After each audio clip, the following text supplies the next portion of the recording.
Today's topic is writing more deeply, the pain in telling the truth. I want to welcome you to the Better Memoir Writing Masterclass channel. For those of you who do not know me, I am Denis Ledoux. I'm the author of the classic granddaddy of memoir writing books, Turning Memories into Memoirs, and I am the founder of the Memoir Network. My new memoir, French Boy, due out in late 2022, is about my childhood. Writing it has brought up some pain, which I did not want and frankly did not anticipate. Once again, I found that there is pain in telling the truth. My parents were loving people, so their behavior towards me is not an issue. I am not writing about a reprehensible or shameful experience. I am dealing with a more average pain that is both little for the world and big for me. As I was writing my memoir, I necessarily included much material about my parents. At one point in the story I was narrating, my parents are 30 and 31 years old. They are young people, certainly in comparison to the age at which I am writing about them, and I realize they are the beginning of their adult lives. Knowing what will happen to them later, I was aware as I wrote that they were making decisions which will not contribute to their happiness and well-being. These are bad decisions, not morally bad, but financially so. This, of course, makes me sad for them, because I want my parents, who are good people after all, to have successful and happy lives. And I know that ahead of them lie some very difficult days that will result from their present wrong decisions. The unfortunate choices will produce a smaller, more difficult life than they had hoped for themselves. When I say my parents made wrong decisions, I do not mean to imply that they were foolish or intemperate or not paying attention. No, in many ways, they made some of the best decisions they could, given their context, but their context was limited. I want to shout to them across the years that they ought not to be making some of their decisions. They ought to make other decisions, make their way on another path. But my parents are not about to do that. The past is not about to redo itself. Their own parents, my grandparents, their friends and relatives are supporting their decisions, either explicitly or implicitly. So their choices at the time do not seem like bad or unfortunate decisions to them at all.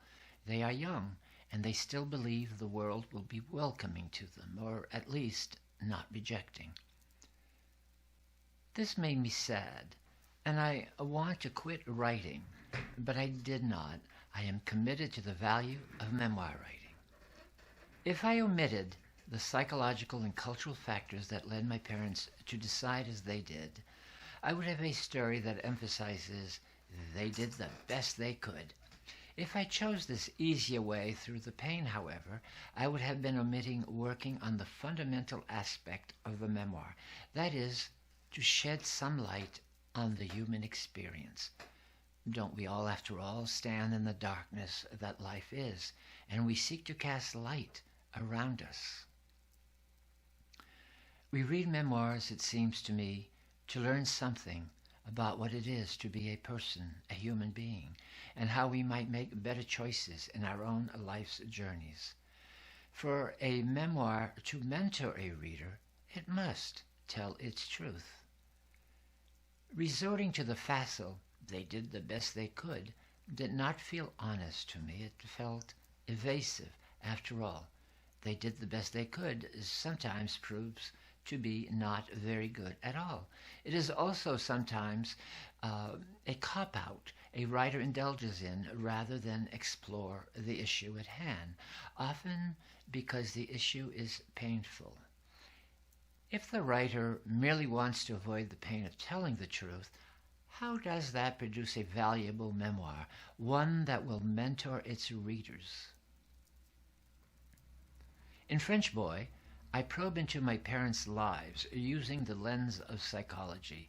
I include something about their woundedness, the earlier trajectory of their lives, and their simply not having the best information available to them.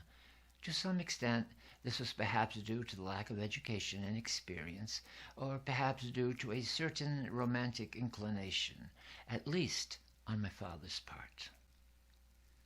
As I do probe, I am revealing something to the world that my parents may not have wanted me to reveal, to publish in a memoir, to tell the world. In writing French Boy, which is clearly my memoir and not theirs, but which includes much information about my parents, as it must since I was a child living with my parents, I feel that, to some extent, I am betraying them. Although my parents are gone now, I have some loyalty to them, of course I do. Isn't it incumbent on me to preserve their privacy? That said, I also have some loyalty to the concept that, if deeply and honestly written, that is, if my memoir explores the psychology of an experience and is faithful to articulating that experience, it can contribute to our awareness of the human condition and our ability to live creatively and positively. In addition, when readers know more, will they not forgive my parents for their mistakes? Since I am speaking here in this video about the process of writing and not about the specifics of my parents' lives, I will omit writing in detail about the struggles and the setbacks that they lived. Instead, I will simply say that in 3 years' time from when they were 30 and 31, they will be in a crisis in their lives. My mother will face nervous tension that is almost beyond what she can handle, but the nervous tension will not cross over into a breakdown, and she will pull through. My father is somewhat more stoic, and he simply buckles down and does the work of getting through this time in his life. He will work a second job in addition to the farm work he does at our place after his first job is done. My mother will do more farm work, more sewing, more canning, and she too will pull through. My mother will refer regretfully to this time for the rest of her life, but will not cross over into bitterness. She will forgive the difficulty, but will not forget it. I too will remember this as a difficult time that marked me. I will deal with this time in my parents' lives for the rest of my own life. It is a classic case of the sins or difficulties of the father and the mother visiting their children. I hope it is not unto the 7th generation, however. To choose to omit writing about this challenge, to flee the pain in telling this truth, would be to omit writing about a clear negative influencer on my childhood, which my parents might have averted with a few better-informed decisions. Again, let me repeat that they were not foolish or neglectful people.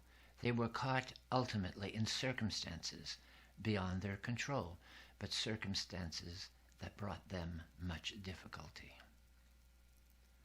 Were I to decide not to write about this time honestly, while it would have avoided the pain of reliving this part of my story, the rest of my memoir would also be a memoir that is not truthful, and as the adage has it, the truth will set you free. I would have missed a key opportunity in my writing experience to heal. I'm also convinced the reader would feel the omission. While she or he will not, of course, be able to identify the problem, a sense of something missing would permeate the story. The memoir would seem less valuable to the reader, even as a reader would not be able to put a finger on the problem. There were days when I did not want to continue writing French Boys because I did not want to be reliving this time which was coming up in the story. But I knew that writing about this time would be a healing experience. Like heavy baggage that one puts down and continues without it, the story needs to be written and its pain put down. While there is pain in telling the truth, there is also healing. If you would like to explore receiving help with your memoir on any aspect of memoir writing, we offer a 30-minute complimentary get-to-know-you coaching consultation. Oh, and before you go, here's a bonus I'd like to give you, a link to our video, Make Your Memoir Significant. And in your writing, remember, inch by inch, it's a cinch. Yard by yard, it's hard. Good luck with your writing.